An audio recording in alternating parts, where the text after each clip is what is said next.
It's Sunday night, and this is the Conjugal Visit on KGFRocks.com.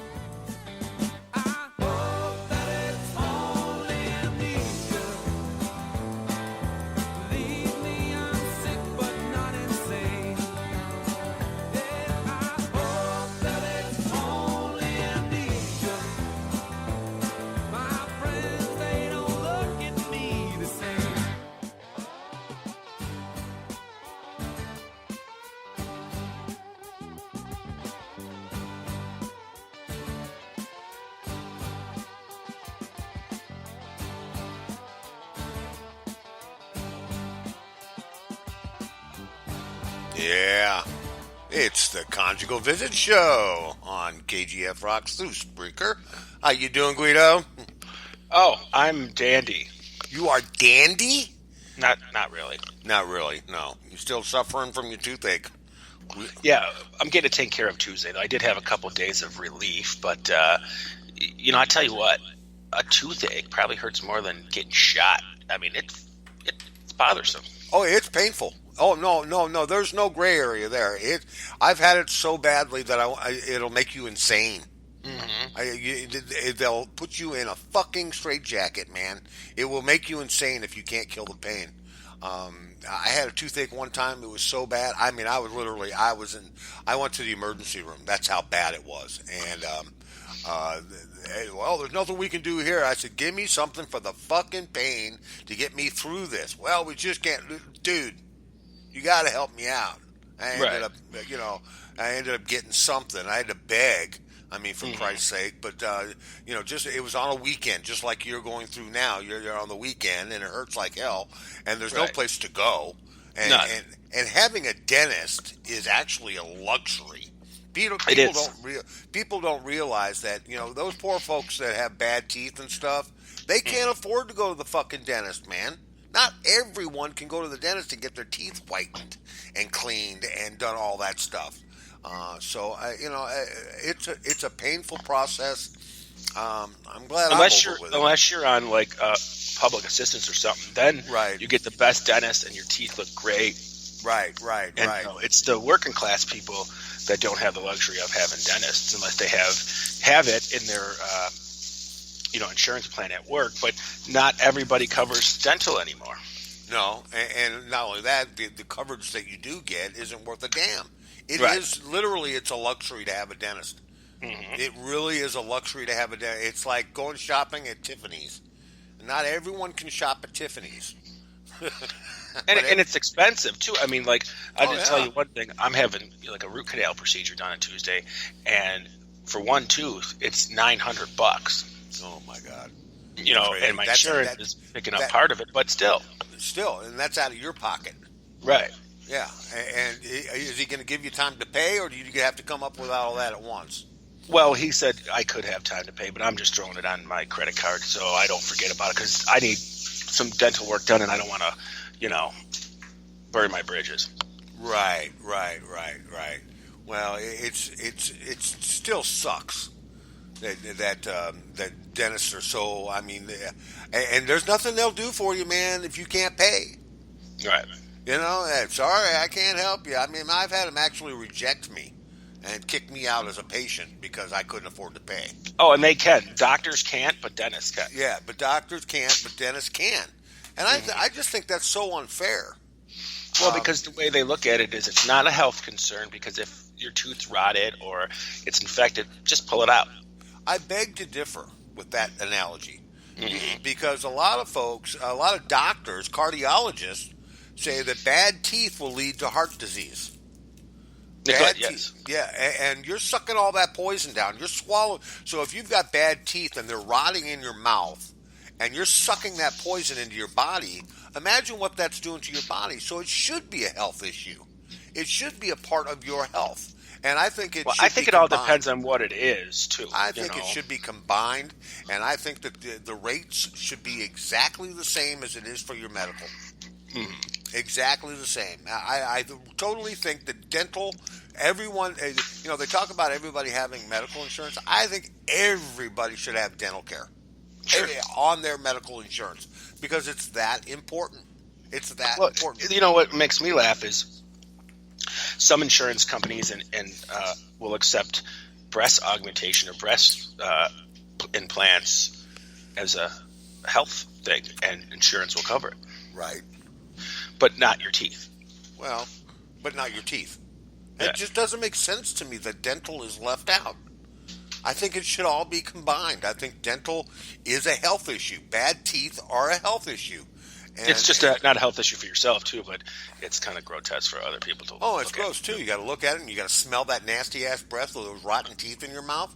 Right. Oh, for crying out loud, it's disgusting. I mean, some folks, their breath is like, I know, my breath isn't the greatest, but it's not like, I've got a ball of shit in my mouth all day long. You know what I'm saying?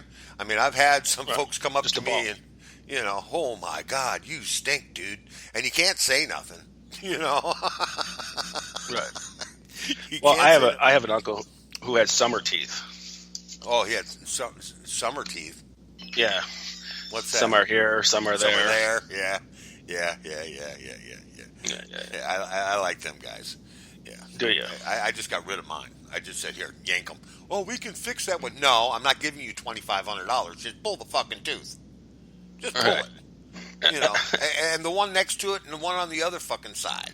Just pull them. Yeah, I Get like them the hell my out of teeth. here. I'm going to fix them. I'm fixing them. Okay, that's okay. You're still young enough. And you take decent, my problem was I smoked way too much. And, back in the day when I was growing up, dental care, we had Crest. That's it, man. We didn't have all the stuff that they have today. And, and I went to the dentist, and the dentist would say, I don't get it, man. This guy, and I just had a lot of high acid content in my saliva. And so that led to teeth rotting, not to mention the fact I love my Pepsi and I love my candy. So, and I didn't take care of my teeth. So I'm not exactly proud of my teeth, what's left of them. So I just, but this weekend, I'm really suffering with flatulence, man. Oh, that's special. Oh, dude, I tell you what, I am so full of gas this week, man. It's making me crazy. I feel like I weigh 600 pounds. Matter of fact, though, if I step outside, I might just float away. That's how filled up with gas I am. It's ridiculous. I mean, That's every day for me. Oh my God! And You could ask my wife. I'm full of gas. It doesn't stink. I mean, I'm not stinking the joint up. Not yet.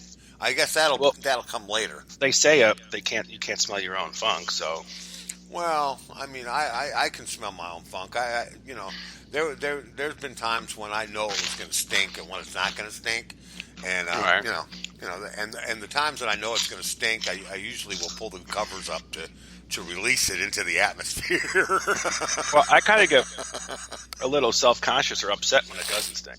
When it doesn't stink, you think there's something wrong, do you? Yeah, You think there? it's shit. It should smell. Oh, talking about the grand caca. I even like to eat things that will make it smell more odorific. Well, Hitler had a flatulence problem. Did he? He was just a little fart monger. And they finally figured it out. It was from all the methamphetamine he was snorting up. He was putting in his veins. So that had a lot to do with it. Not that I use any of that crap. So now we know why you're farting. No, I'm sure his stunk. I mean, that's why him and Probably Ava stunk never like slept sauerkraut. That's why him and Ava never slept in the same fucking bed together. I guarantee you that. I don't think they ever slept in the same bed. Do you think they had sex, man? Do you think Ava and Hitler? Secretly gay. You think he was gay? I think, you know what? A lot of German folks back in that day, in that era, were gay. I mean, all the SS guys, all the SA guys that were, the brown shirts. I hear that was a den of homosexuals. Really? I mean, Do you know that from experience, or No, I just know that. I just know that from watching, the History Channel and all that stuff. That several of the leaders of the brown shirts were homosexual. Wow. And as a matter of fact, the top guy was arrested by Hitler, and then later, of course, executed. But he was arrested by Hitler, and he was in bed with his driver, who was a guy. And you sure it wasn't the brown eyes, not the brown shirts? They were the brown shirts, but yeah, that could be attributed. that could be attributed to it. It is homosexuality, so in that respect. But listen, since we're talking about homosexuality and have gone from flatulence, we're on a path here, man. So, The anyways, path to what though? I don't know. I don't know. Yeah, the new Metallica album is out. Do you have it yet? I don't have the full album. I have the singles that they've released so far, and I think it's pretty kick-ass. Yeah, I like it too. I was listening to some of it today. I took some of it already, but I'm going to get the rest of it later. But what song do you have that you like a lot?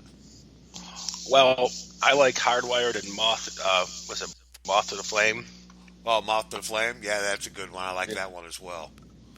I like that one. That's a good album. I like them all, actually. It actually sounds like old Metallica, but with the new style he sings. You know, he stopped screaming and started singing in '91 on the Black Album. Right. And a lot of people gave him flack for that. But now it's really cool, and they changed the music, too. But now they sound like the old Metallica musical-wise, but with the way he sings now, which I kind of like. Oh, okay. Cool. So it's got that hard driving, pounding rock, and with his new singing voice instead of the screaming that he used to do. Right. So it's a mix of old with the new voice. That's pretty cool. And I like that description because I think that fits. And it's a good album, and it'll probably do well. Of course, they release it just in time for the Christmas holiday and all that stuff. And they're going on tour.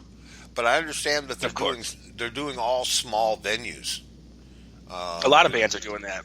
Yeah, and the ticket prices are exorbitant. I mean, I'm sure that they're, the smaller the venue, the higher the price, right? You think? Well, that's the thing. The thing of it is they want to have high ticket prices, but they're finding out with the high ticket prices, they're not selling out the big venues, right?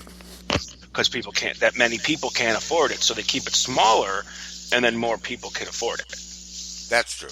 Or not more people, but they'll sell the same amount of tickets, but they won't have to use such a big production. You know what I mean? Right. They don't have to pay so much to keep moving because they don't have as many props or anything like that they'd have. They just have a straight set, and the lighting stays home. So they don't have to go all out and put up all that lighting and stuff. Yeah, that makes sense. And not only that, what they can do is in the smaller venues, they can do 2 and 3 shows in each city. That way they can sell tickets for each show, and do it that way. That's a pretty good idea, I think. I mean, the smaller theaters is what's, you don't have this. I don't, let's see. Has anybody done a stadium tour lately? Who's on a stadium tour? Yeah. Nobody. Nobody's doing a stadium tour anymore. Remember those summer festivals they used to have? They used to have those summer festivals, man, where they'd fill a Busch Stadium or over there in Kraft Stadium or whatever, and they'd fill that stadium up, man. And they don't do that anymore. Now, Paul McCartney played at Busch Stadium, but I don't think he's on a stadium tour so much. No, I think he's played, because when he played here in Buffalo, he played in an arena. So I think it's just certain places. But I remember the first festival or stadium concert I ever remember here in Buffalo. It was in 1986, and it was Kingdom Come, Dokken, the Scorpions, Metallica, and Van Halen. Wow. Van Halen with who? Sammy Hagar. Sammy Hagar. Okay. It was the Van Halen Monsters of Rock tour. Oh, okay. Okay, well, that must have been a pretty good concert. The last festival I went to, it wasn't even the last stadium event that I went to. Actually, was the Rolling Stones. That was the last one I went to, also. Yeah, that was the last stadium event that I went to. Yeah, the Stones. I saw the Stones in. It must have been 98, 97. Steel Wheel Tour? Yeah, with the Blues Traveler was with them. And yeah. There was a couple of bands with them. They did open, 2 bands open for them. I think Blues Traveler was second in line, and there was somebody else. But that was a pretty good show. That was a pretty good show. And the best stadium tour I ever saw was 91 or 2. It was Faith No More, Metallica, and Guns N' Roses. That must have been a good show. Mm-hmm. Yeah, that must have been Very good. And then, But people, you got to have, like, now you don't have these big stadium tours anymore, but you do see a lot of outdoor venue festivals, smaller scale places. Because bands have to have more than one artist on the ticket now to sell those tickets. Right. They got to have somebody I pity the bands that open for some of these bands that are.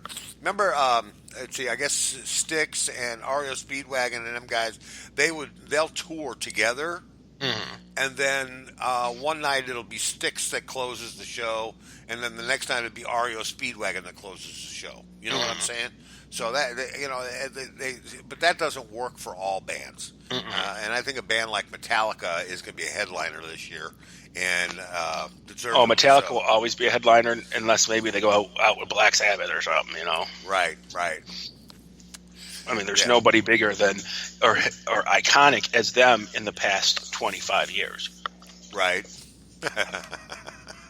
There's really not. I mean, Metallica has sold, as a heavy metal band, over 150 million records. Right. That's outrageous. I mean, that's Elvis Presley, Beatles numbers, Right. Well, I just heard from our guest, Joe, and he says that as soon as they're done recording and getting things together, he will message me. So we have to come up with things to talk about until we bring Joe in. So well, we've already talked about farts. Yeah, we talked about a toothache. We're talking about a toothache, yeah. We talked about Metallica. Is there anything else new out there? Oh, wait. We just had a rock and roll death, didn't we? Did we? I don't know. Who just died? Somebody just died. I don't know. Who the hell was it? Oh, I guess we talked about that last week, didn't we? Who? So, God damn, what the hell was his name? For crying out loud, I can't even think of it now. I'm just pulling a great big old brain fart, as usual. Yeah, I don't know who you're talking about, man. Somebody died, when, recently, or? Yeah, it was just like last week or something. Hang on, I'll find of it. I will find of it for sure.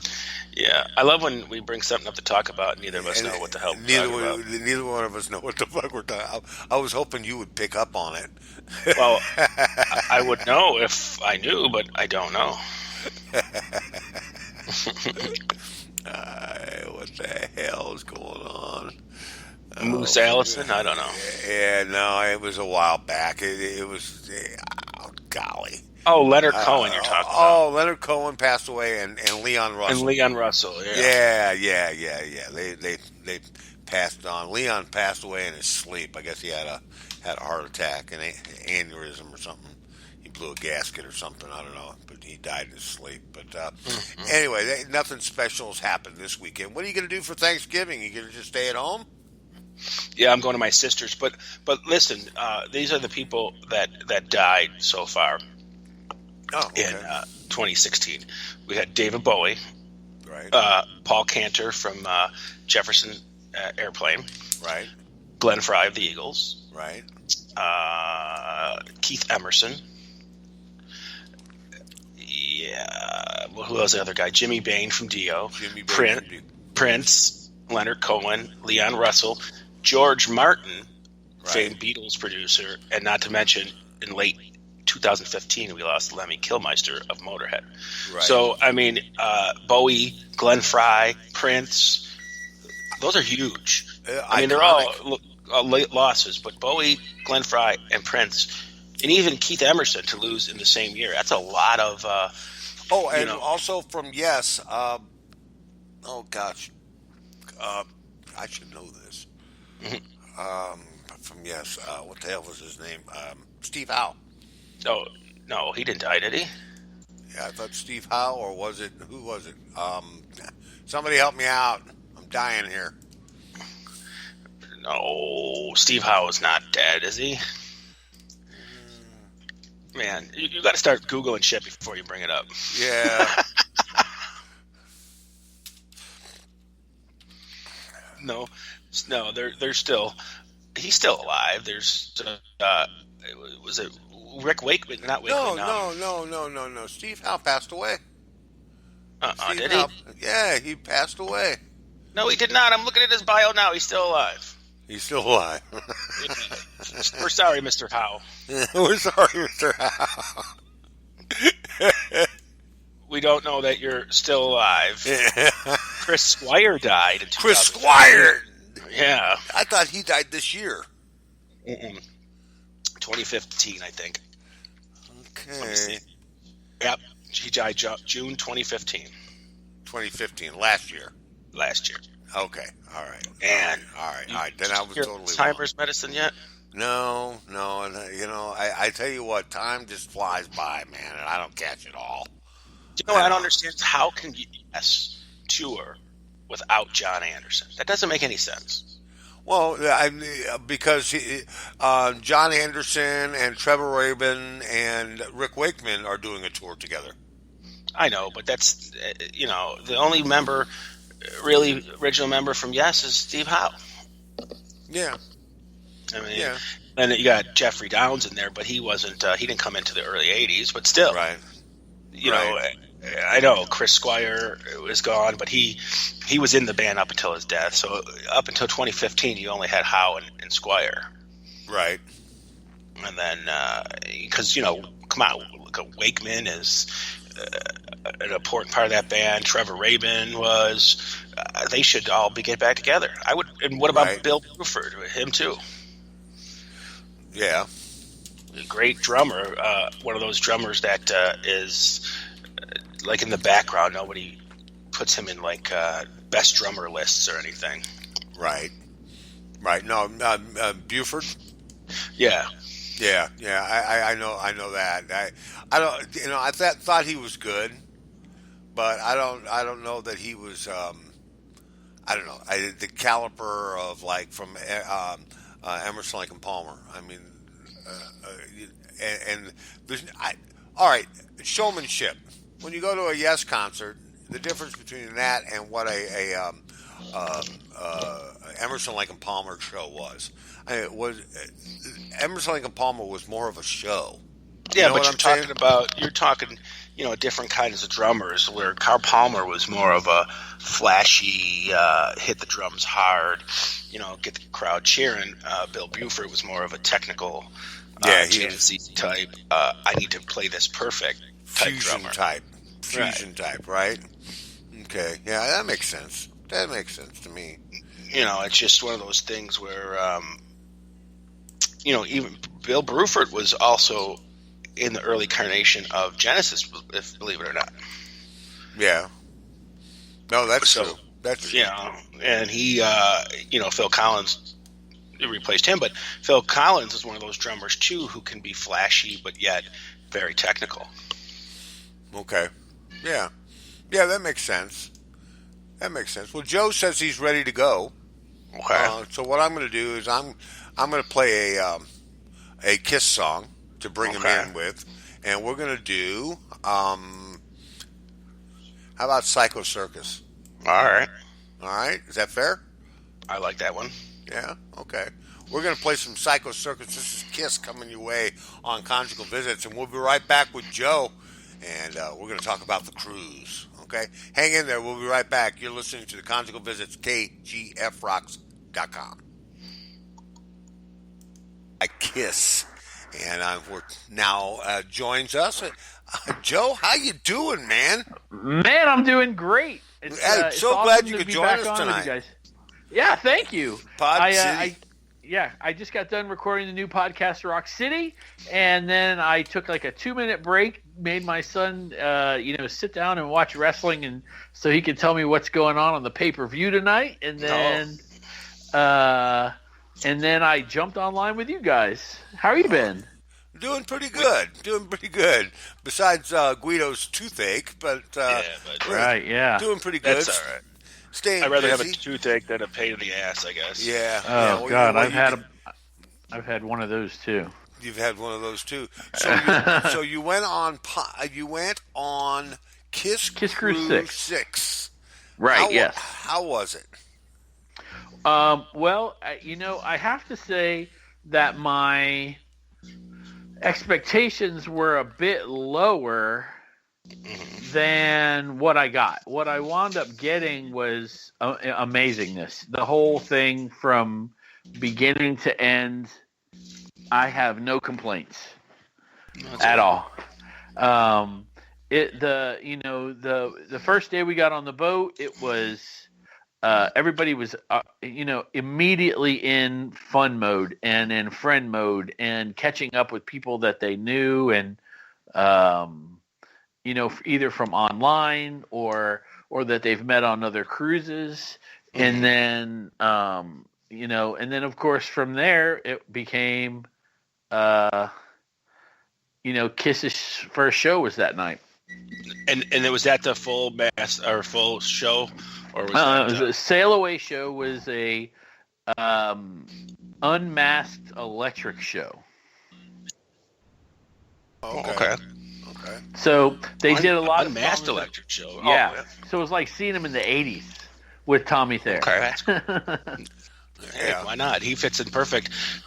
The one question a lot of people wanted to know, and here I also do too, did they have the actual drum riser from Creatures of the Night? The tank. The tank, yes. Yes, they had a tank on stage, yes. Cool. It wasn't the one from Creatures. It was a turret, and so it wasn't like it was a smaller version of what they did on the Creatures tour, but it still was epically amazing. We had a feeling that it was going to be on the stage because when there's a safety meeting, you have to go to the safety meeting, and at the safety meeting they had the curtain. Mine was in the area where they do that concert, and they had the curtain closed, and we were like, the only reason that curtain's closed is to hide something, and what they were hiding was the tank. Everybody wanted to know about the was that tank going to be on the stage?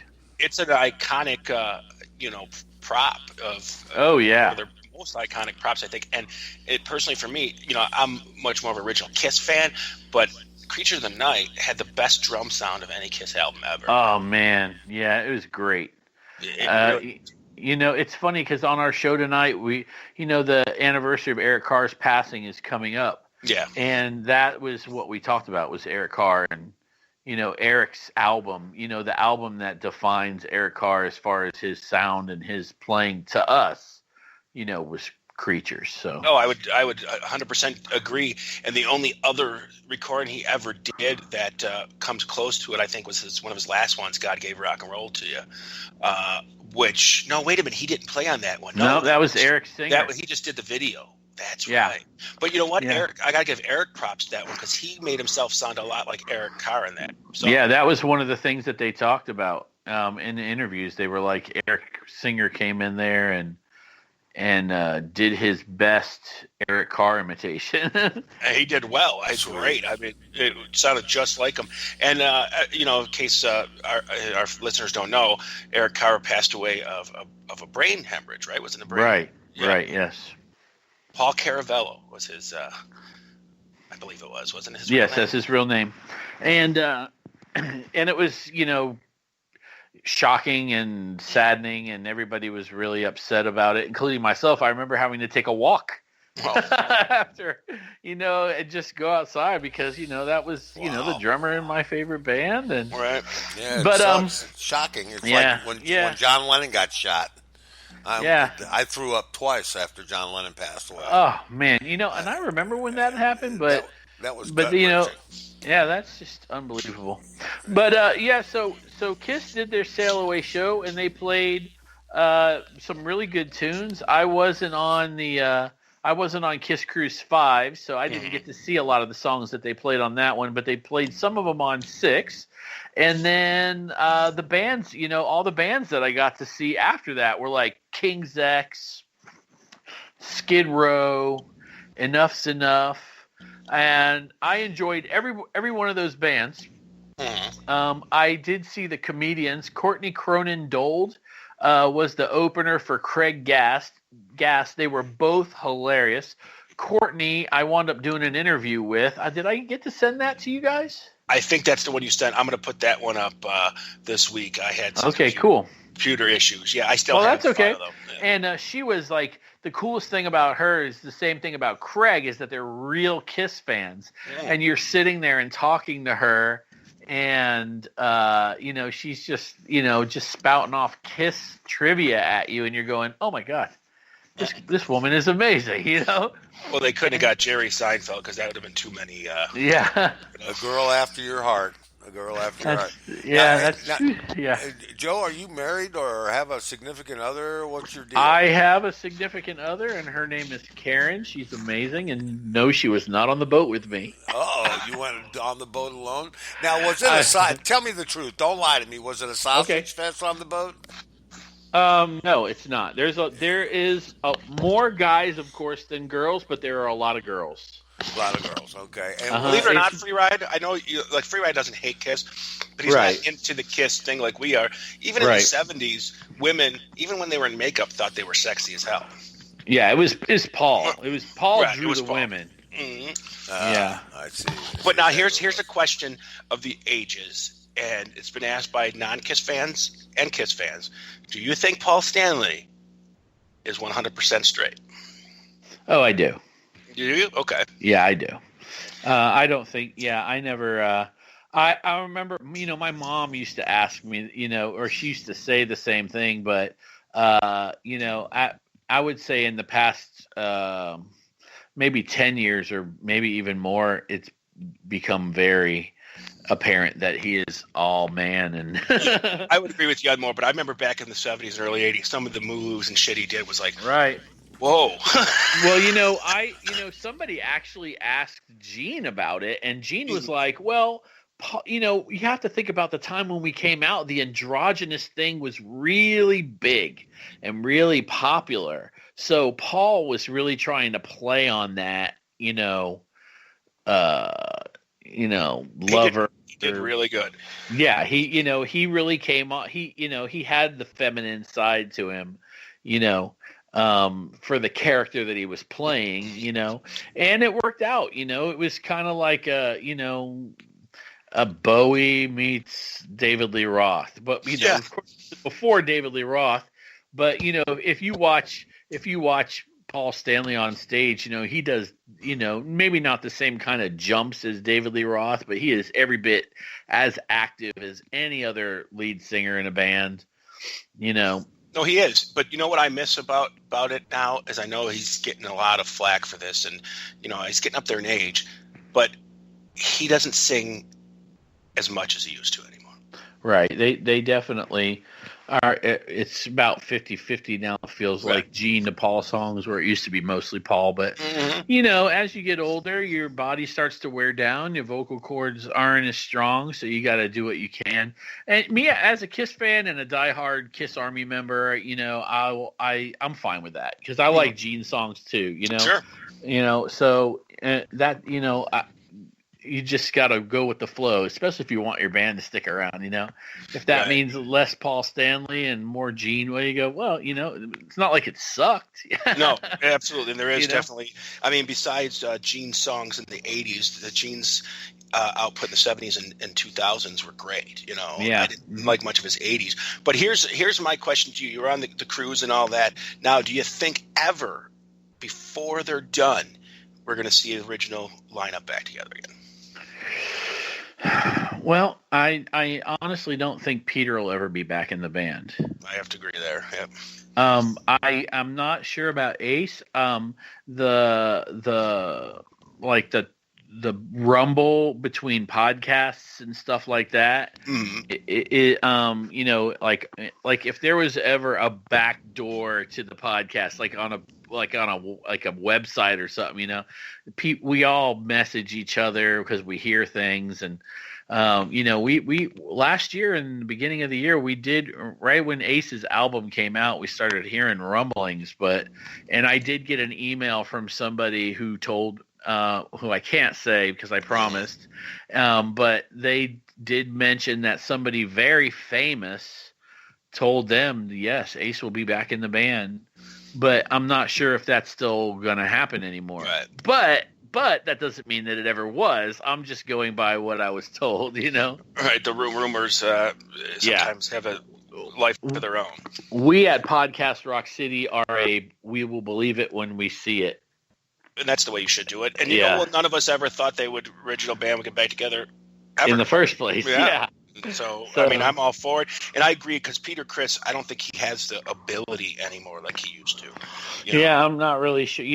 Paul used to say that they had the triggers on his drum set so light that if the wind blew, it would play the drums. So and that makes sense. But here's the thing that aggravates me about it is that in the 70s, he was a really kick-ass drummer. Oh, man. If you could go and get that Kissology DVD, the first one, and watch them playing for the Alive, like Detroit recordings and stuff. Oh, right. Man.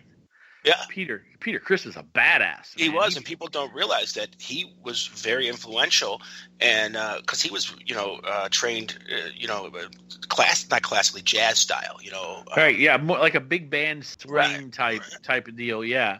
And if you listen to Kiss, he brought that to Kiss. Absolutely. And that's what made them, this is really strange because we were talking about this on Podcast Rock City. I'm going, it's like they were in the room listening to us record. But yeah, that was one of the things that totally, was Peter Criss's way, But if you look at when he was, in 1974, 1975, on those Detroit videos, man, he was a total basher. He was a total rock star. He was the Bonham of the band, basically. Right. He hit hard. He might not have played like Bonham, but he was a hard hitting rock drummer, and he was great. Yeah. And he definitely was. And I think, the drugs and alcohol derailed his abilities a little bit, and maybe age had something to do with it. I mean, Peter and Ace were probably the true rock stars of the band in the 70s. They definitely were the rock stars. And that blew it for them. Look at Gene and Paul living in luxury. I'm sure they're not living bad. The other two, they're living better than us. But they don't have what Paul and Gene have, but they still have more than I do. That's for damn sure. They got more than all of us together. Yeah, and rightfully so. They earned it. That's the way it works. And well, they're still getting paid on what they did, right? I mean, I would imagine so. But if you listen to the stories, they signed away a lot of their stuff. Yeah, there is. But I read a reporter story something not too long ago that Ace, a few years ago, when he gave up the rights, but leased the rights to the makeup to Kiss, that he renegotiated his fee for what he gets for the sales. Oh, really? Yeah, I don't know if it's true. Like you say, it could, you just see things or whatever. Yeah, that's the thing, Yeah, and he was bankrupt almost, and he was going to foreclose on his house. They were going to foreclose on his house, and it mysteriously burned down. Yep. But and they even made sure that they pointed out in the story that I read that he was in California when it happened in Connecticut. So yeah, wonder what happened there. But you know what else? I did hear that it wasn't even really the house. It was it was like a building attached to the house, and that the house didn't actually burn down or something like that. So who the hell really knows? He lives in Connecticut. He's got to have someone. Yeah, he's got some money. Yeah, and I know Peter lives in New Jersey in a decent house.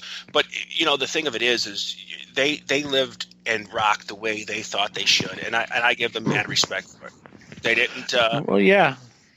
They knew they wanted to be the rock stars, New York boys rocking it, and they did it. Yeah,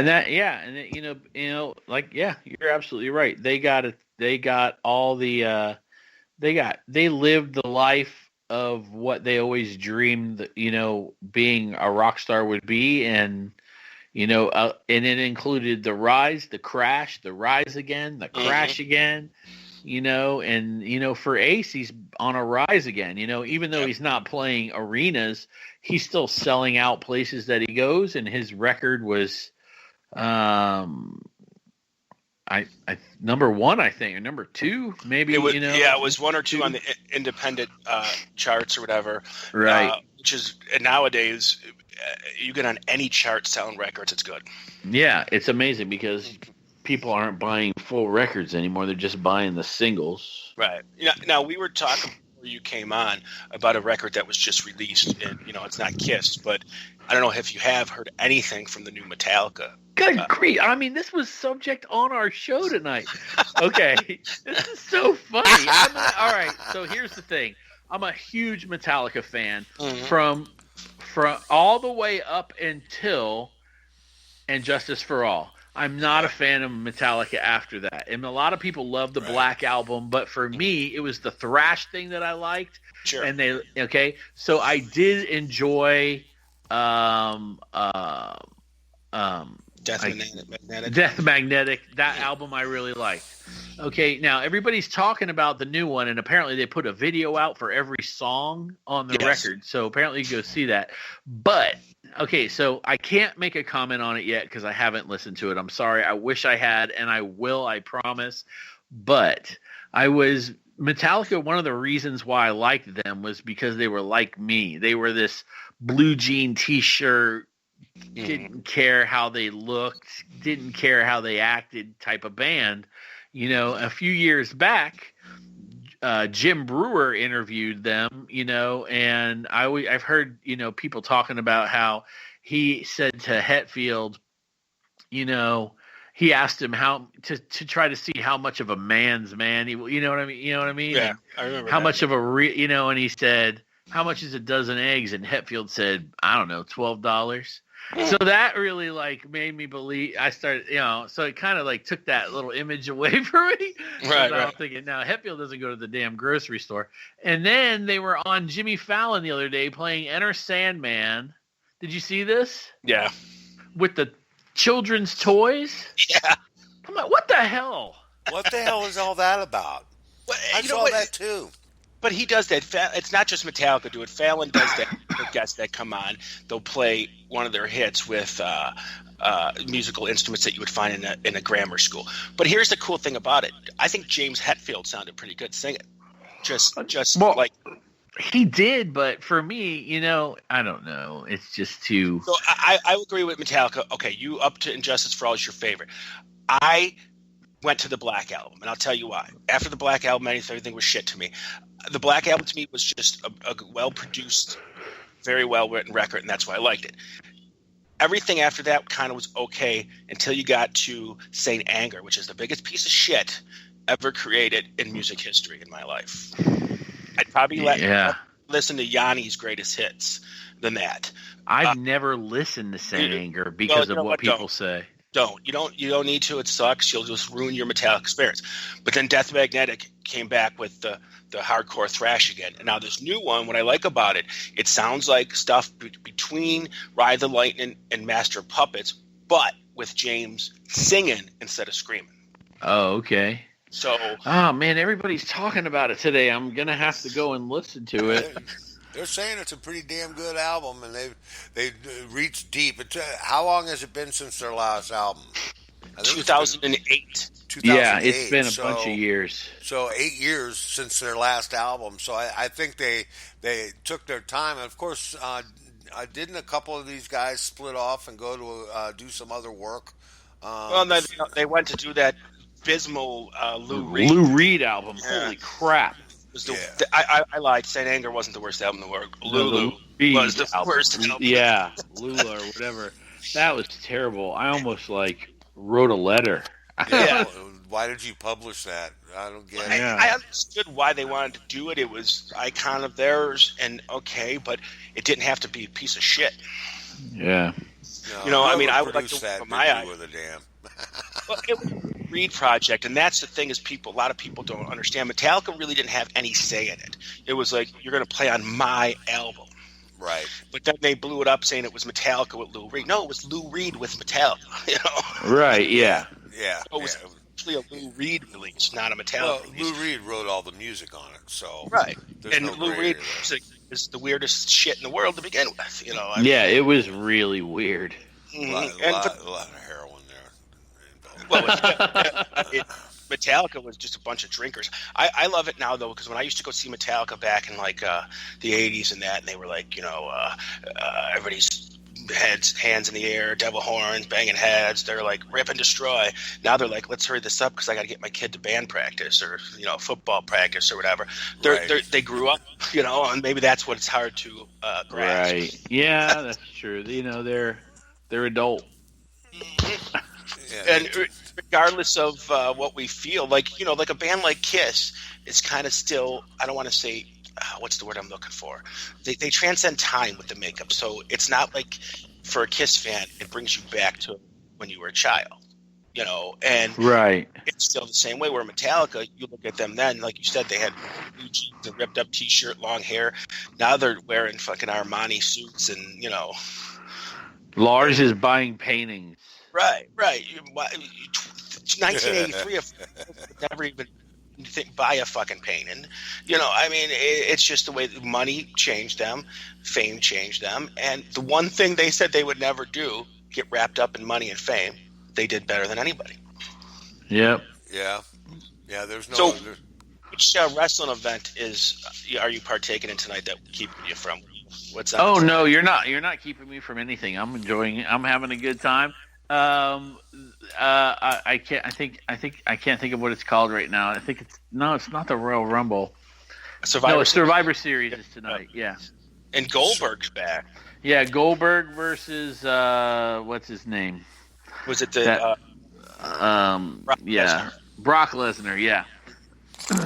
Is that what I think you're? it's like Is that what Chaz is watching right now? Is the wrestling? Well, that's why Chaz not. Chaz has the WWE channel, so he gets. Yeah, so do I. Oh my god! The wrestling. If you're a Kiss fan, automatically for some reason you're a wrestling fan.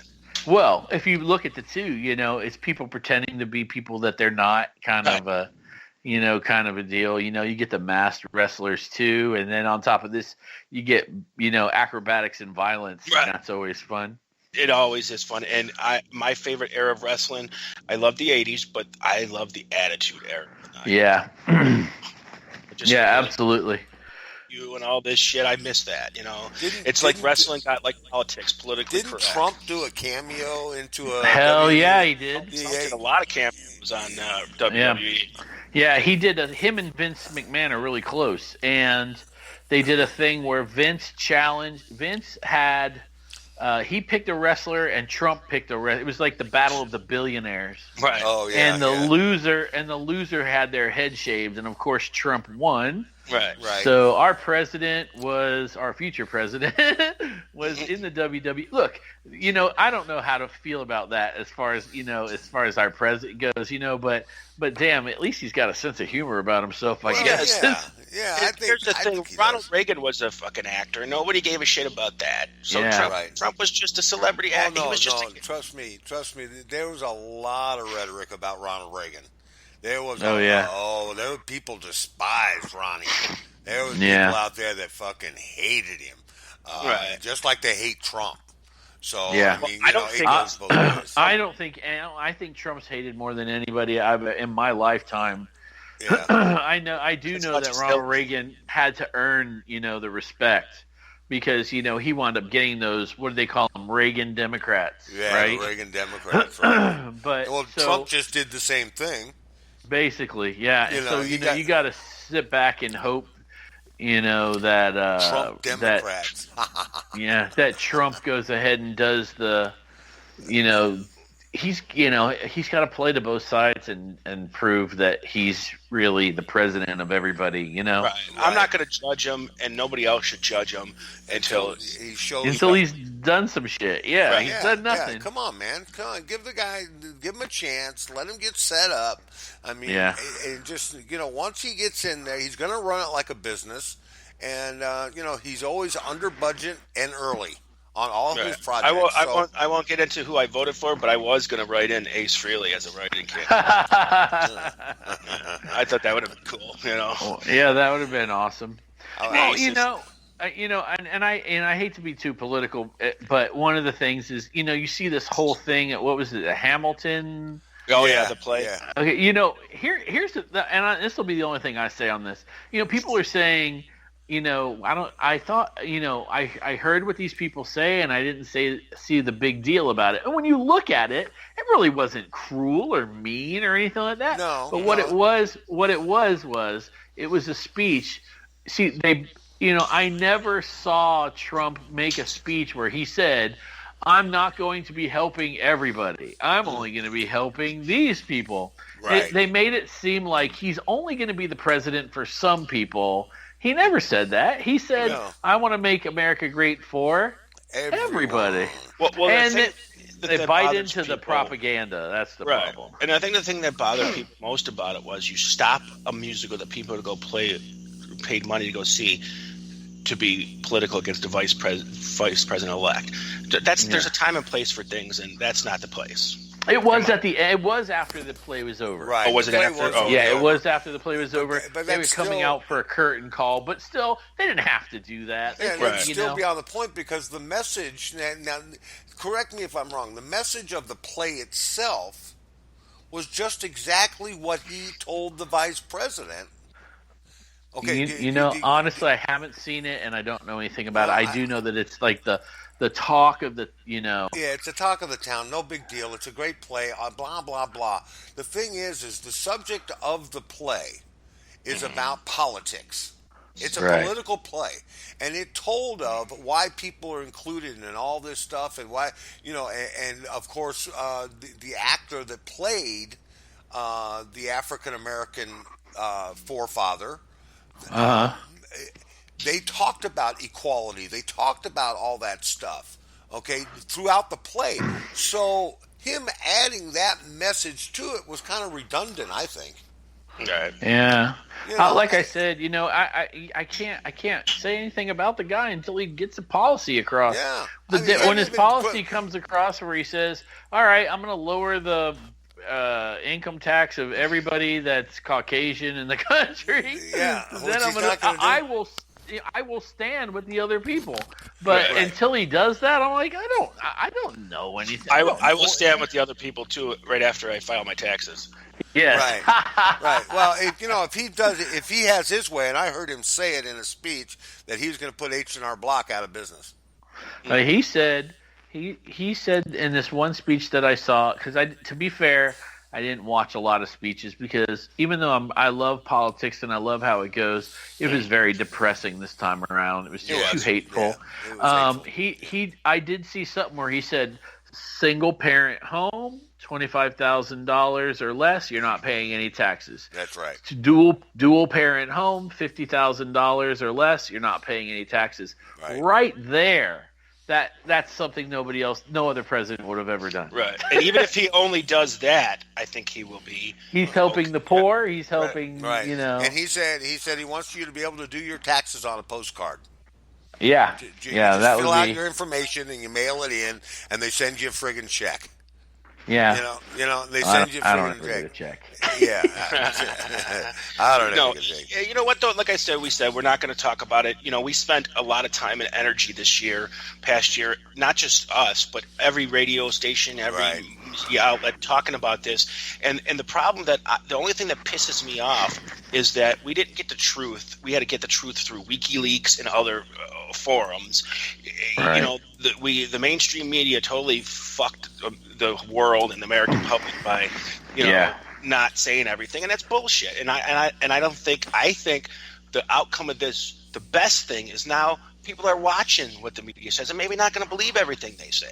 Right. And as a matter of fact, as strange as this is, today I was telling somebody that I think that if an organization or a channel calls themselves the news, if they're not a parody, then they have to tell the truth. Right. They cannot bend the truth. They have to say the sun came out today. It was up at 6:58, and then it went down at 7:04, and this is what happened in between there, and I'm not going to tell you what I think. Right.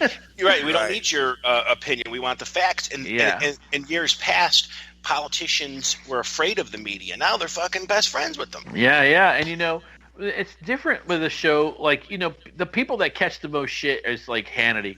So Hannity catches shit and they're like, oh well, blah blah blah, Fox News. You got to go. Wait, he's not Fox News. Right. He's opinion. Right. He's an opinion show. He's giving his opinion, and he's a conservative opinion. If you want to, what's her name? Like Geraldo Rivera is on Fox too, but he's a left wing. He's a Democrat. So he's opinion. He's not the news. He's I'm going to bring up this story and make everybody yell at each other about it. When I give my opinion. And do you want to ruin your day? Go to Google and put in Geraldo nude selfies. And I think now I'm not 100% on this, and please forgive me if I'm wrong, but I do believe that in his book he talked about sleeping with Margaret Thatcher or something. What the really? Ooh. Yeah. Wow. But like I said, I can't remember where I heard that, and we're just gonna go with that. We'll just go with that. Just the thought of it. Hey, on the cruise, did you see? Was Shannon Tweed on board? I got my picture taken with Shannon. Awesome. Absolutely. A cardboard cutout or actual Shannon? No, it was her, and she was beautiful and very friendly, and I didn't smell her. I'm kidding. But she walked past me, and I was in the dining area. She walked past me. There was a security guard with her. And then I walked out maybe 30 or 45 seconds later, and she was still in the waiting area where the elevators were, and she was taking some pictures with some people. There was a kid dressed up like Gene, and she said, hey, I want to get this picture. I want to do this picture over there. I walked over, and she handed me the camera, and I took the picture. Oh. And then I asked her if she would do one with me, and she said sure. And I think she probably just disgusted that I wanted my picture taken with her, but Oh, come on. No way. No, Shannon. I don't know. She's a sweet girl. She really is. She's not bad. I'm sure. She's not a Kardashian or nothing. No. But I mean, my thing is there are a lot of rules when you're on the boat, and I try to follow them all, but how many chances you get to get your picture taken with Shannon Tweed? Probably. Right. And she would have been a total ass face if she said no to you after you just helped her with a picture. Yeah. Right. I mean, it would have been different if you'd asked her for a porn kiss and get a picture of a porn kiss with her.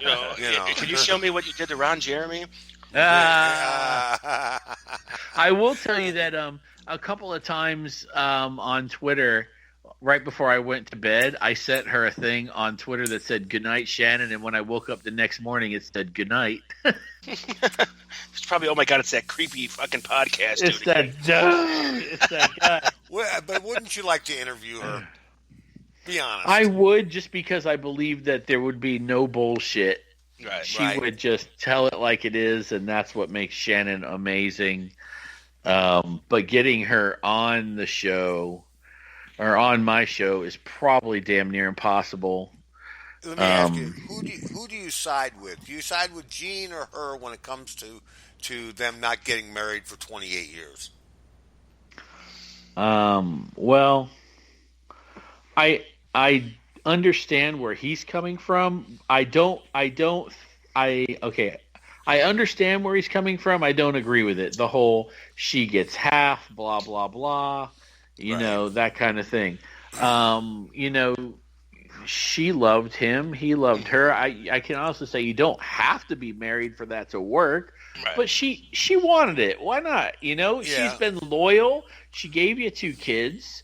Right. She's not bleeding you dry, as far as she's treating you real. And by the time that they got married, if you didn't trust her by 2011, you're never going to trust her not to fuck you around. Right, yeah. Does that make she's sense? been she was very loyal to him. He was very, maybe not so loyal to her.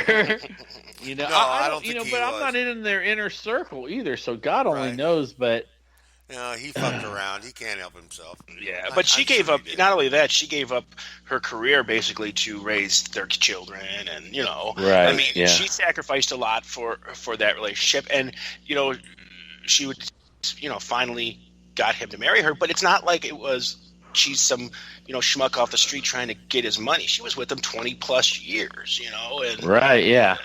Before they got married. So it had to happen sooner or later, or it probably wouldn't be a relationship anymore. Yeah, absolutely. But I would probably marry him if he asked. I would.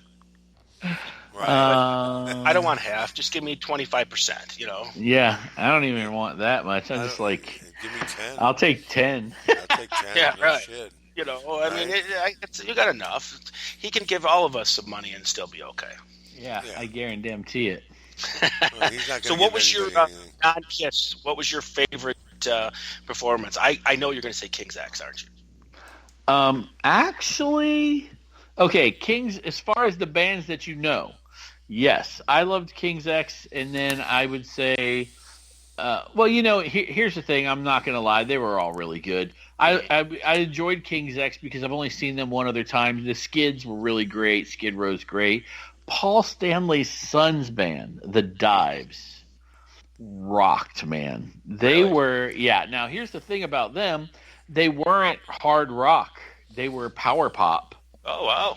And he played, and Evan Stanley's the lead. He sings some lead and plays some lead, and he is great. I enjoyed it. I thought it was very good. They were tight. They were kind of green on stage as far as how to act and talk and stuff like that. Right, but right. that made it more fun. But I also, I have this.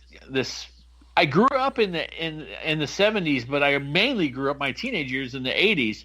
So MTV was such a big deal that I sat through the Madonnas and the Duran Durans and the and the Boy George Culture Club. I love all that stuff because it wears on you as time goes. And so I'm I have this other music teacher that I work with who he always likes to say, the craziest part is that I know what a hard rocker Joe is, but he goes, I'll walk by his classroom and he'll be listening to Britney Spears. And this power pop thing was really good, called The Dives. If you go online, just type in The Dives and check it out. It's really good.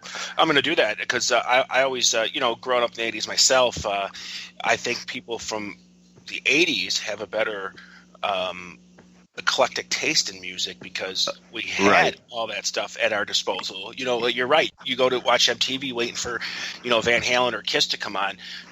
There's bands that I saw that I would have never liked, like the Stray Cats. I probably would have never liked the Stray Cats, but since I saw them on MTV all the time, I became a Stray Cat fan. So MTV really made a lot of people that wouldn't have been famous, just like you do, I think.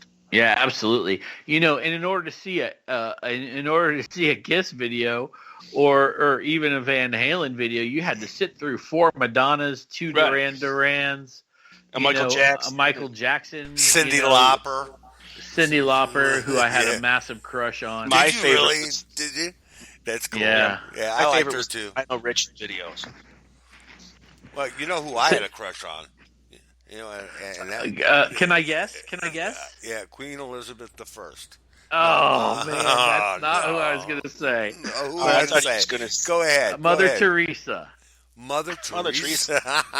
Only when she wore granny panties, man. Only when she wears granny panties. Who did you have a crush on? I had a crush on Farrah Fawcett. Oh yeah, who didn't? Yeah. When I was young, the shit, not young, but younger, I went to see Basic Instinct, and I was in love with Sharon Stone from then on, man. Oh yeah. There's Sharon that Stone whole scene where she's actually when I think back, Faye Dunaway was one of my favorites, and she was just there's something about her. She was just fucking hot. Yeah, she's not so anymore, but not so anymore. But she was very, very hot in her day. That's for sure. Yeah. So was I back in my day. I had a poster of Farrah Fawcett on my wall, so that was pretty cool. Oh, was it the red bathing suit one? Yeah, it was with the striped blanket behind her or whatever. I think. Yeah. Many a time I got. Did you have long hair as a child or as a young man? Yes, I did. No. I had I had an afro. You had an afro. You had a Oh, Yeah. you're Stop like it. one of those Italian guys that get the afro when it gets long. Yeah, I didn't. I did not grow. My hair didn't grow down. It grew up and out. Yeah, I had hair like that too, but I let it grow just long enough to have a little curly mullet. It was nice. Mine Yeah, was I down to wasn't my that shoulders. lucky. I had it down to my shoulders Man, that's nice. before I joined the Navy, and then they shaved it all off, and it was gone. And now the only place he's got hair is on his ass. No, See how 'cause that works out? I usually, get rid of that too. So, So now, is this are you going to go on another cruise? I know Michael Cavett, whatever, that guy you Cavaccini. yeah, said that was his last. His last one because his woman, he had to promise his future wife, I guess. Right. Well, they did announce that Kiss Cruise 7 is going out of New Orleans. Oh, okay. So it's always gone out of Miami, and now all of a sudden it's going to go out of New Orleans, I guess. I'm in discussions. Discussions. That's a good way to you're put it. in discussions. Yeah, I will tell you that immediately after we got off the boat, I went with 4 other guys. We had 2 rooms. So it was me, my buddy Doug, and my buddy Bob in one room, and my buddy Lonnie and Bruce, who, by the way, Bruce is not only my friend and not only a student of mine, but he's also my dentist. Oh, awesome. So it was really funny when you were mentioning. I was like, I can call my dentist at any time, and I'll give him a lesson and pull my tooth. There you anyway, go. Immediately after I got off the boat, I would say a day later, there was messages, hey, so we're going to do this again next year? And I want to go, but I got to tell you that if I'm going to experience it again, I'm going to experience it with my girlfriend. I want to take her because, she's Nice. just now discovering Kiss, and it's such a wonderful time, and people are so friendly. The Shannon Tweed of Podcast City. She is. She's the Shannon Tweed, and you gotta, you don't want to be stuck into an institution now, do you? Well, No, I'm not we're getting gonna- married. That's for damn We've been sure. talking about doing a KGF Rocks cruise. So far, we got a life raft and a portable radio. So, And the life raft is not inflated yet, so Right. we've got a lot of work to do. We couldn't afford to pump it up yet. But Yeah. that's coming. We'll well, have it's attached to Free Ride's dial, but a KGF Rocks. Boom. Yeah, but I would love to do something like that, like a live broadcast from a ship somewhere. I know you ran into some Wi-Fi issues because I know you had trouble texting me. Yeah, sending footage and everything else. I had to send it to Karen, and then Karen was sending it to you. Right. I know. She said, "Oh, this is Joe." I said, "Oh, okay, it's cool." Like she was like kind of like didn't want to bug me or something. It seemed like I'm like, "No, thank you." That's how she is. That's how she is. She's super amazingly polite. And It was, and I'm like, "Oh, don't worry about it. Thank you." And because I think one of them was one of the better interviews, and they were all good interviews. And the band Tease, that interview was. I was thinking, I don't even know who these guys are, but I listened to it, and they were quite comical and very interview worthy. Yeah, they're like an 80s cover band from Virginia, and they were a lot of fun. They when I went and saw them on the boat, they played all kinds of, you name it, from the 80s, everything. I want, it all kind of bleeds together, but I believe they were, doing everything from Journey to Motley, and Oh, wow. Now, was there any celebrities on the cruise that didn't perform or anything, just that were there to be there? I did not see anybody. Celebrity to me, so like I'm walking around and I'm running across other podcasters, So, but as far as like famous people on Kiss Cruise 2. The original bass player from Dokken was on the boat because he was involved with one of the bands that was playing there. Okay. But he wasn't performing. On Kiss Cruise 1, the pro wrestler Edge was there. because he grew up a big Kiss fan. Sure. Yeah. And there actually was like one other pro wrestler there. Jericho's never been on it? Oh no, Jericho was on Kiss Cruise 5. And he Okay. performed. Oh, that's where Fozzy. Yeah, Fozzy performed. So I was really disappointed that I didn't go to that because I just wanted the opportunity to meet Chris Jericho.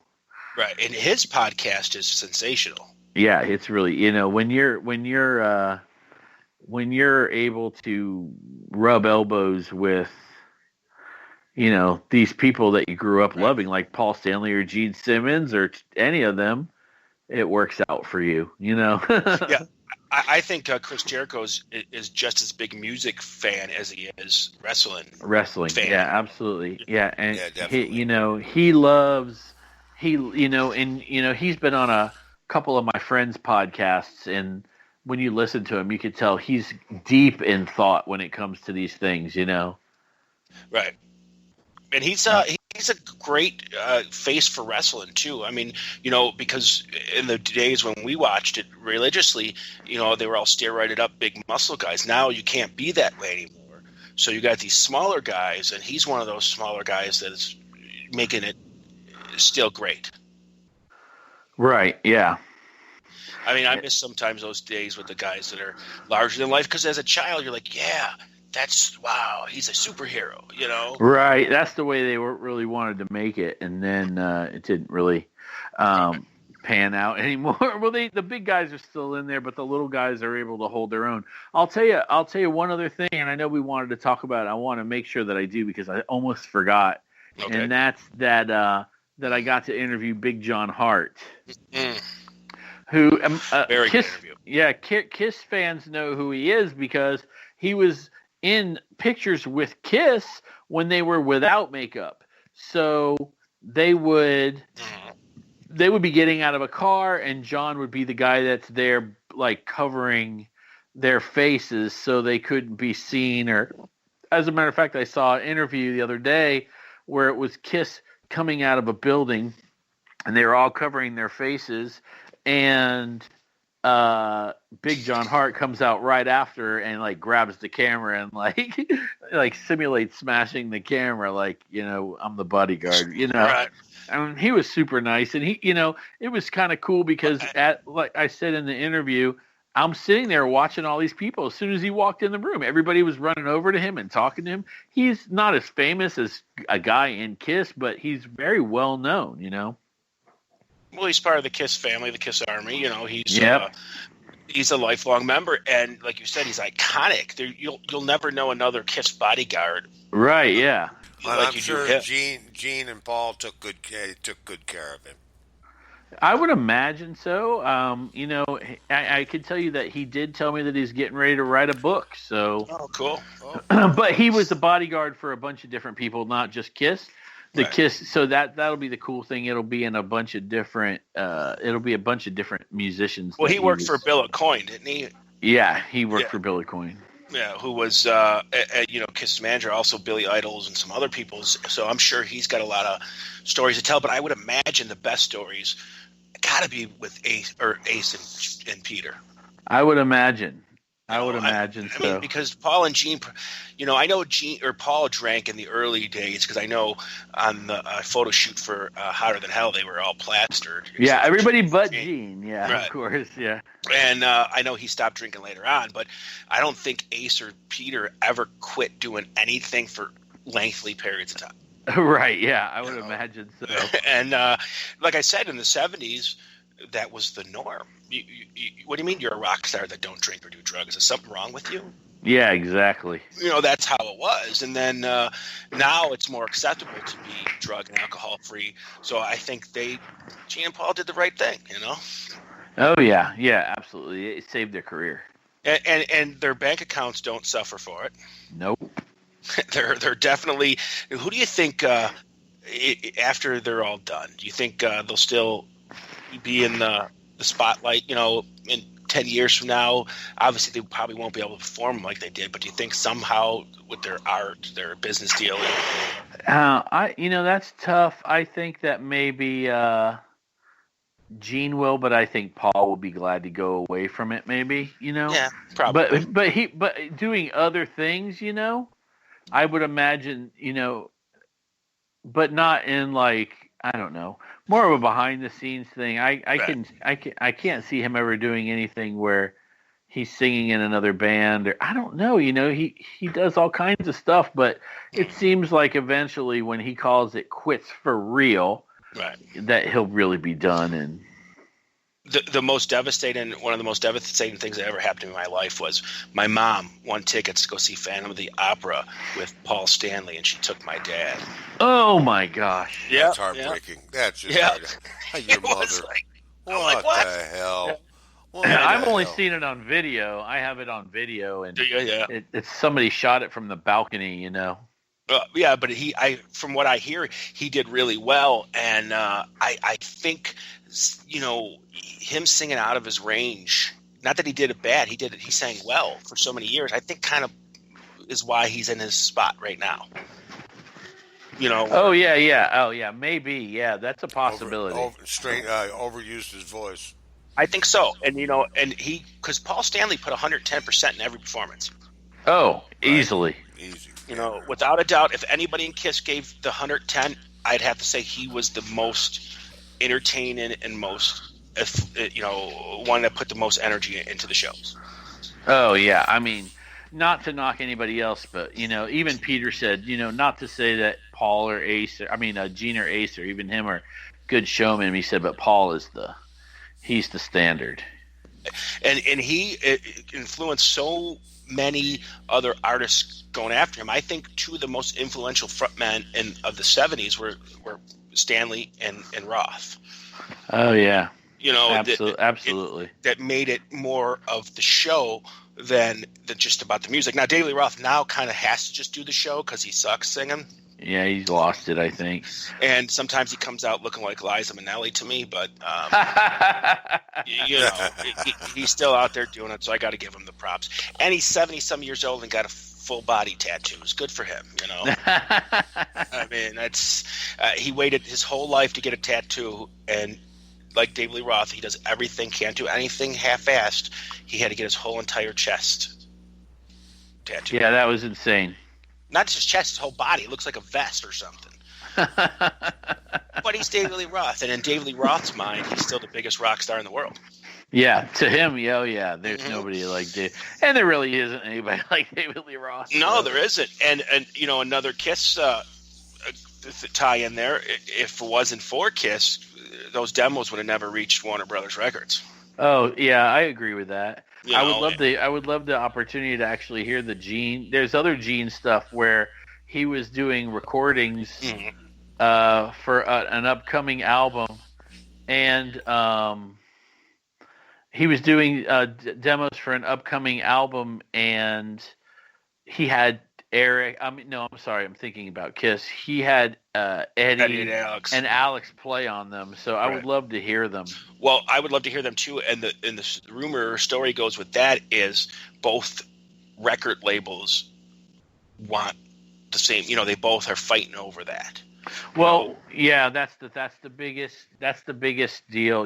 Is what we're never going to hear them, or if we do, it'll be long after the people involved are gone. I guess. And that would be good. And I don't know if a lot of people know this too, but when Ace first left Kiss, Eddie Van Halen offered to join, and Gene Simmons said no because we would, anonymity. Right, and I think that was a wise decision because Eddie Van Halen is not the Kiss kind of guitar player. Right. No. They wound up getting a guy like that, but yeah, they did, but and got rid of him quickly. Yeah. Well, listen, fellas. Let's take a quick break right here, and then we'll come back and say goodnight. But let me do cold gin, and cool. Okay, and we'll be right back. We're going to take a short break. We'll be right back. Joe Polo is our guest tonight, and just hang in there. This is a good song here. I dig it. KGFRocks.com. Joe Polo is our guest. I love that song. There's a lot to that song, though, because Gene doesn't drink at all, Oh And no, Ace wrote it. That's Ace, why, yeah. Ace wrote it, but my thing is he says in the song, he says it's the only thing that keeps us together, man. Yeah.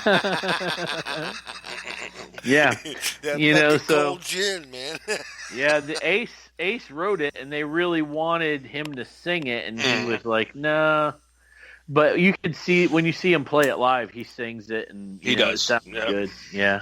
Yeah, and it's definitely, I think, Cold Gin and like Strange Ways are two of his best solos. I think, and Parasite too. I meant to say Parasite. He was a better guitar player than he let on, I believe. And with the riff in Cold Gin, it's just so iconic. It's just Oh amazing. yeah, it's great.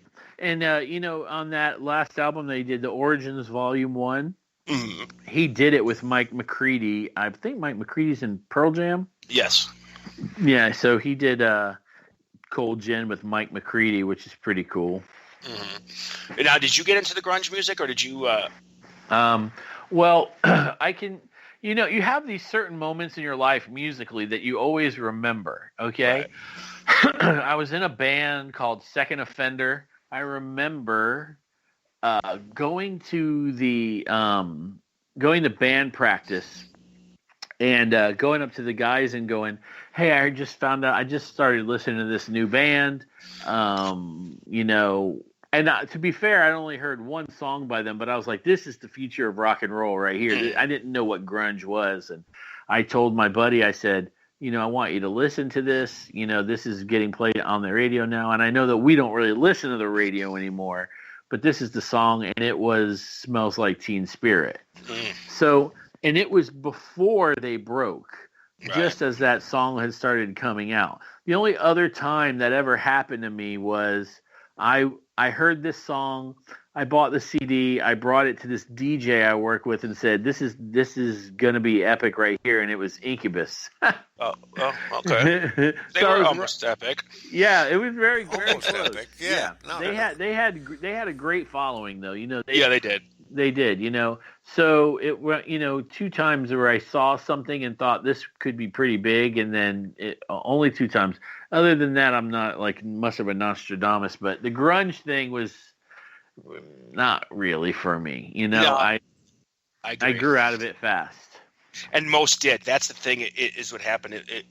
We needed like a change because everything was getting too manufactured then. Yeah.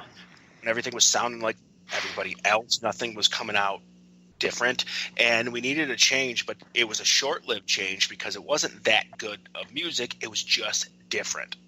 Right. And some bands came good out of that. I mean, we got Dave Grohl out of it, Sure, absolutely. And I'm a music teacher, so when I tell people, hey, this drummer is the lead singer of Foo Fighters, they're like, are you kidding? Yeah. Because pretty much. he's been dead longer than these kids have been alive, so they don't know what Nirvana is. They know what it is, but they don't realize it. My thing was I always a lot of kids think Nirvana is still a band. When they hear it, a lot of they don't realize they're long gone.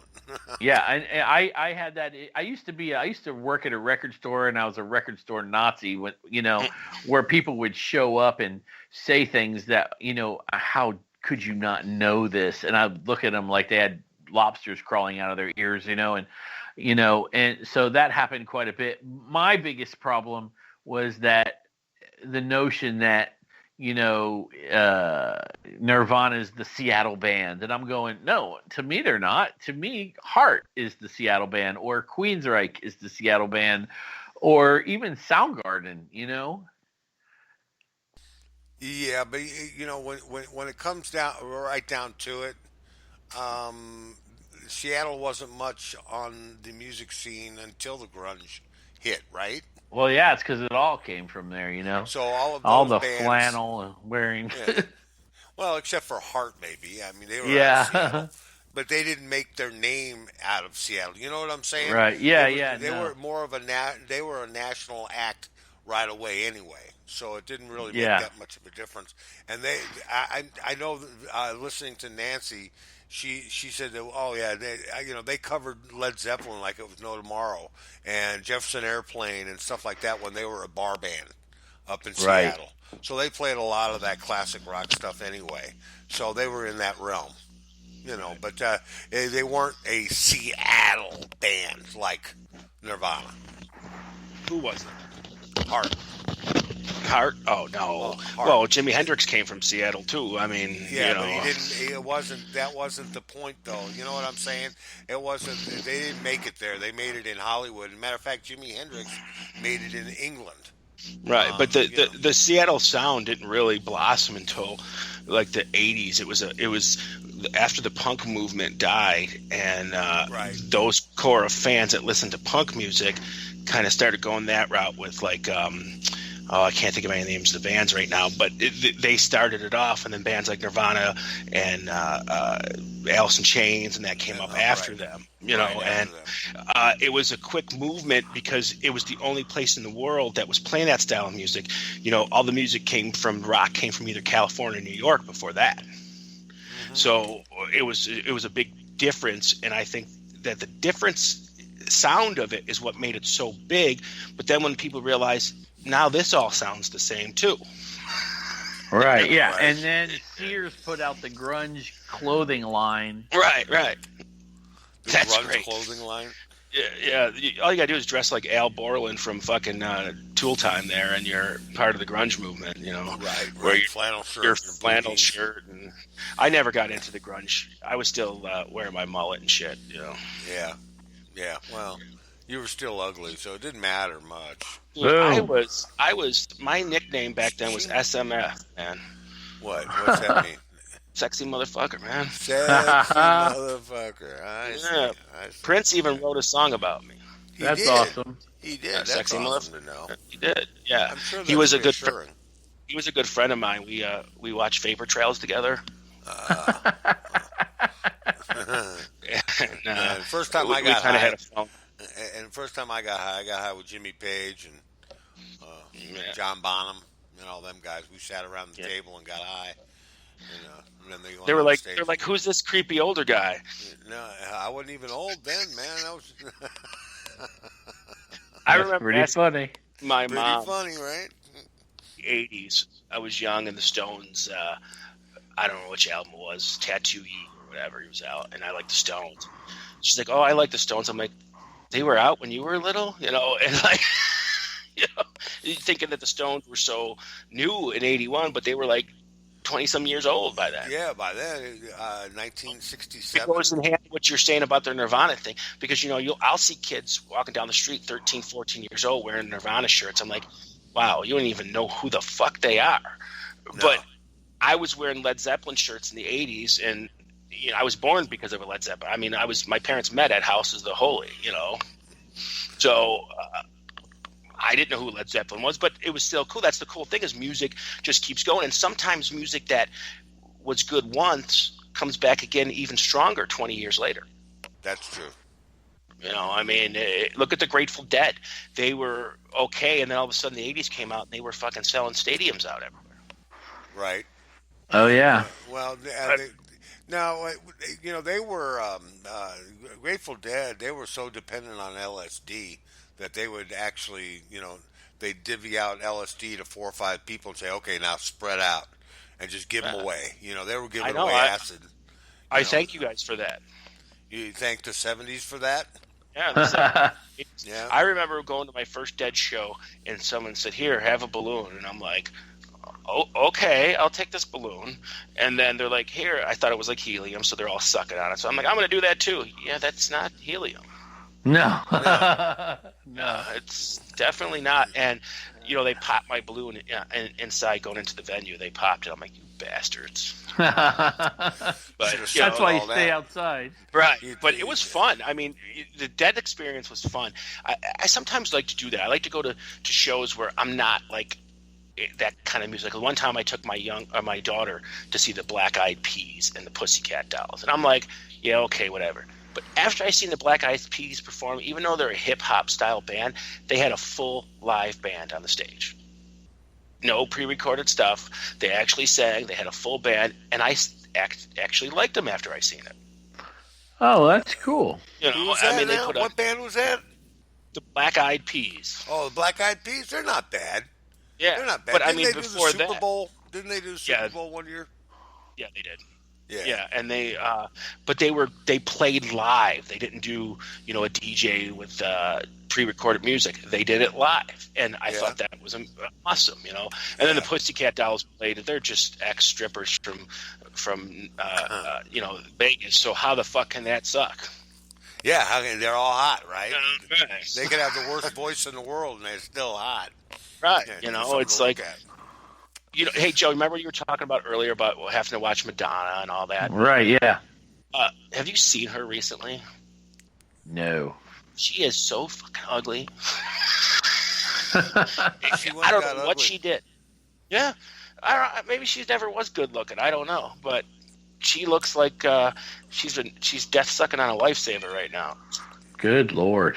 Yeah, Cyndi Lauper is a little blurry from the wear and tear too. Oh, don't tell me that. Yeah, she's gotten.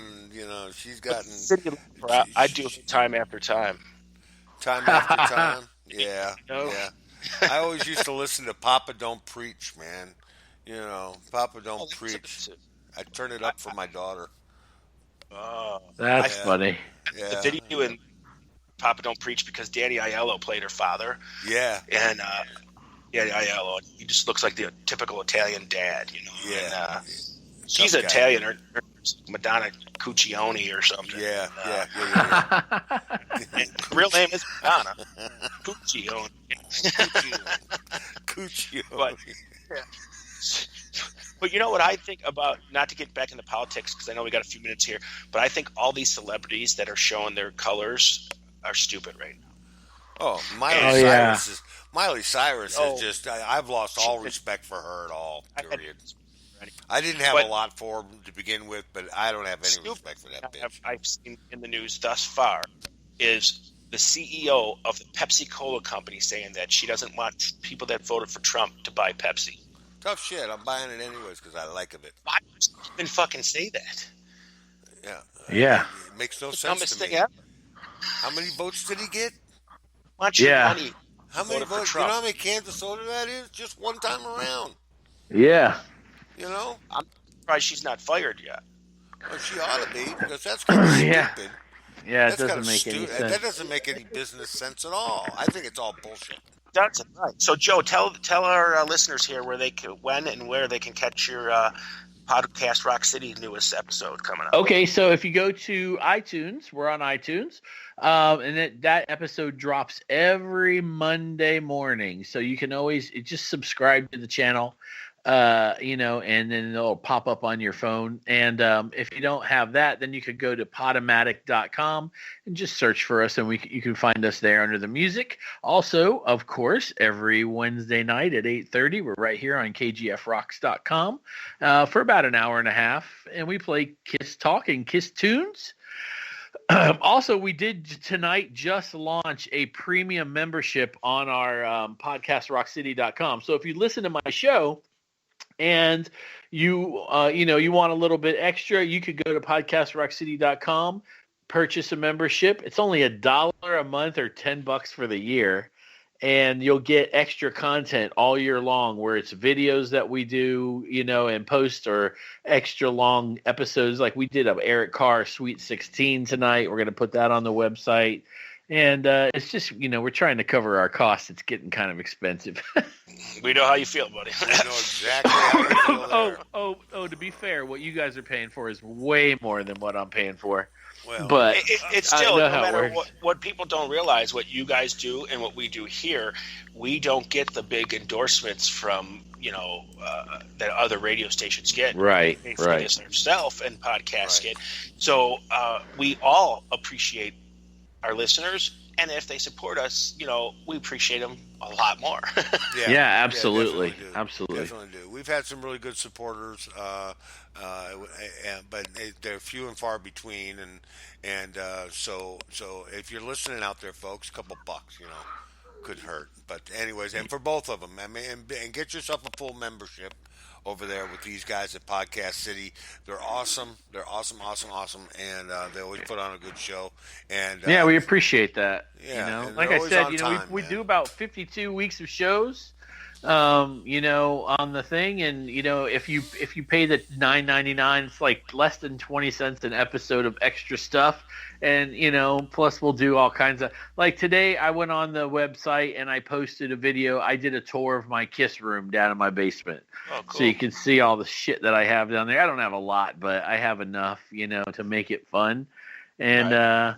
I'm very notorious for following my girlfriend around with things, and I follow her found, around with a camera. No, I you follow her creepy? around with the camera and a fart gun. So And a fart gun. We were talking about flatulence earlier tonight. Before you came Pretty on, funny. we talked about flatulence. It's a weird synchronicity going on. Yeah, there's Farts, something going on, man. Yeah. We talked about Metallica, Eric Carr. Eric Carr, and it all falls into sync, man. And that's What why a night. That's why It's a true man's night. Metallica, Eric Carr, and farts. And farts. Yep. Yes, And don't forget Farrah Fawcett. Oh, and Farrah Fawcett. Farrah's Fawcett. There you go. Yes. Yeah, Farrah's Fawcett. I'd like to Yes. Farrah's Fawcett's. Yeah, Yep. I'll tell you what. Yeah, she was something else to see. But did you notice by the time when near the end of her life, she became a little flighty? Yeah, that's what I hear. It was the Yeah. cancer, man. It was the cancer. Yeah, I'm sure it was. But do you think somebody would have told her, stop going on talk shows? You're kind of Yeah, maybe. Yeah, and she looked really thin. She didn't look well. She didn't look well. I think, but she had to work, man. I mean, she's got to work. I mean, that's the way they are. And but she was hot in her day, and she did her time. And another hottie from that era actually was Sally Field. So I thought she was cute as button. She was cute. I never really Yeah. had it for her, though. Nah, me neither. She was plain Jane. She was a plain Jane. Although She I was- would like to, maybe one night with her flying nun costume, That would Yeah, be that's cool. what I'm Or- thinking. And or she has to wear granny panties under there too. No, right? I'd probably get her as Forrest Gump's mother, though. Forrest Gump's Yeah. mother. Yeah. Life is like a box of chocolates. Yeah. Never Run, know what Forrest, you get. run. Run. How funny. Best part of that whole friggin' movie though is when the principal goes over and boinks her. Yeah. Boy, you're sick. That guy played a lifetime of being a principal because he was also the principal in Back to the Future. Oh yeah. Oh, he was. really? Was he? Was he? Was that the same dude? Same dude, yep. Really? The guy Weird. goes Slacker? The guy that goes Slacker? No. I'm not sure. I don't think so. I don't think so, dude. Maybe he was the principal. What's that? I don't know. The bald guy. I think I'm right. I'm always right. But the bald guy Maybe not. was the coach. He was the athletic director Right. or something stupid. You're a slacker, McFly.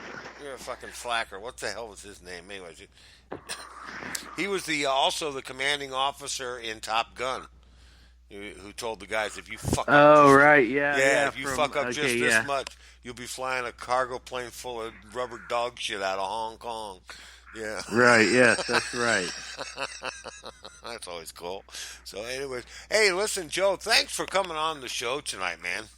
Absolutely. Thanks for having me. Well, you know what? It's been our pleasure, and thanks for giving us an update on all things Kiss, and we talked about some really neat stuff, and I'm glad you could come on, man. And, Absolutely. spend I some time with appreciate us. it very much.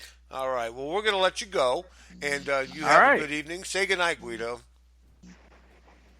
Good night, Guido. Come on.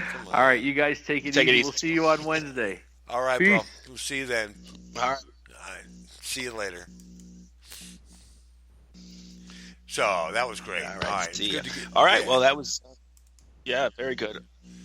Yeah, I was excited. Well, you know what I'm going to do right now for you? What's that? Are you there? Yeah, I'm here now. Oh, you're like delayed reaction today. You're like one of those, you see the video on YouTube when you see their lips move and then they say it 8 minutes later. Right. Right. Well, no, you're kind of you were Okay. kind of flaking out. No, you was flaking out, man. I couldn't hear No, you. I You was couldn't like, hear you whoa, either. you sound like a robot. Must be this friggin' Skype acting up Oh, again. I got a buzz going on. So, anyways, what were this- you gonna say? I was going to say that I was going to go over the schedule, but for some reason my computer is being a retard right now. Not responding, right? Right. Let me see if And I can go in and find it. I can go get it. I'll get the schedule. because it's definitely something that we need to go over. Oh, and I got it coming up now if you want me to go over it. Go ahead. But the DJ schedule is as follows.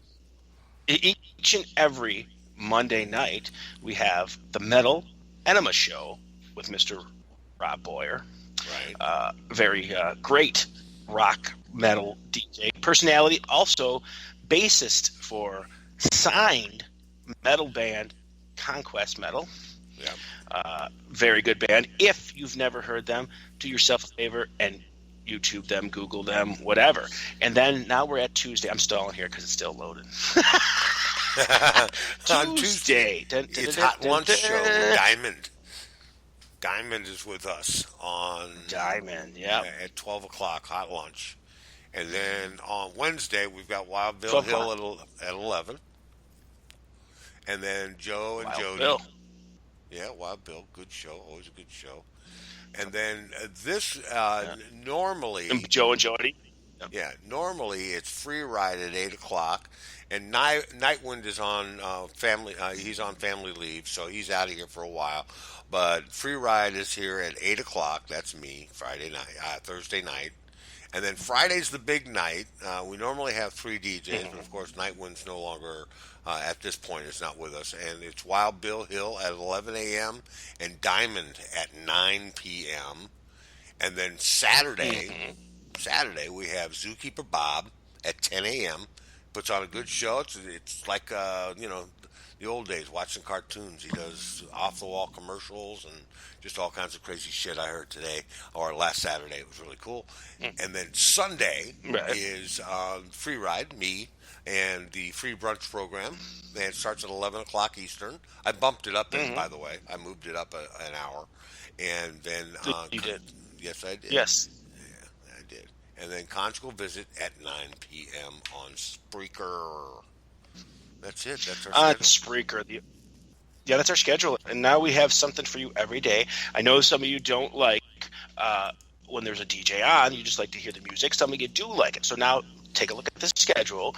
It's a Google-based schedule. So if you have Google on your phone, you can connect our calendar to your calendar, and it'll give you every day, pop, free ride going on in 30 minutes. So you can do that and always stay connected to our shows. Also, we have new players on the website. Before, you used to have to download an app on your phone to listen to us. Now, all you have to do is hit the play button. That's it. And it will Good. play right from your phone. Or you can download the app. Either way, Either way. But we have many ways you can listen, so do it. Yeah, do it. No question Just about it. do it, like Nike would say. Yeah, just do it, man.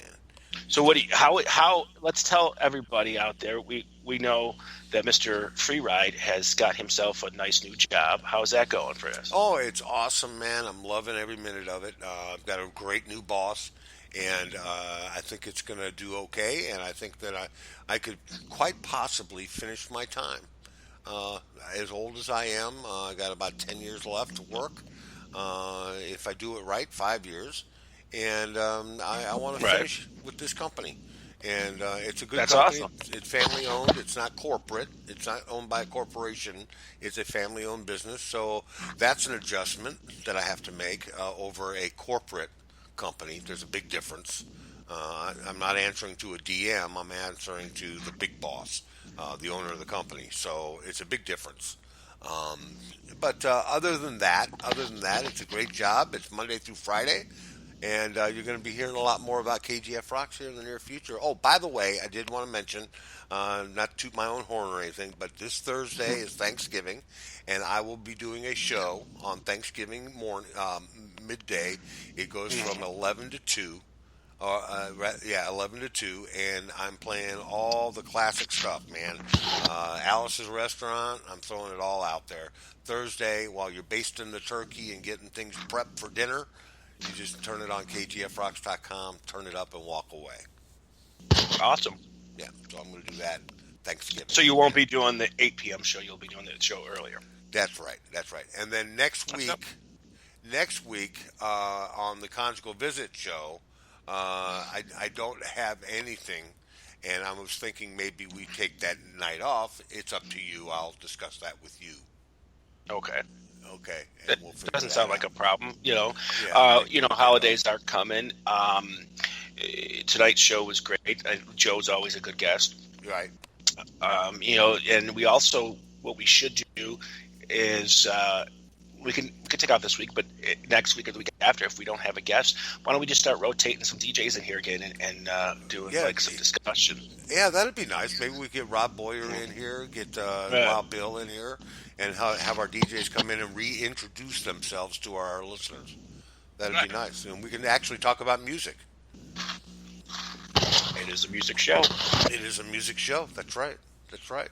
Well, listen, man, we pretty much beaten this one to death, haven't we? We're good. We're good? Yeah? You think we talked enough?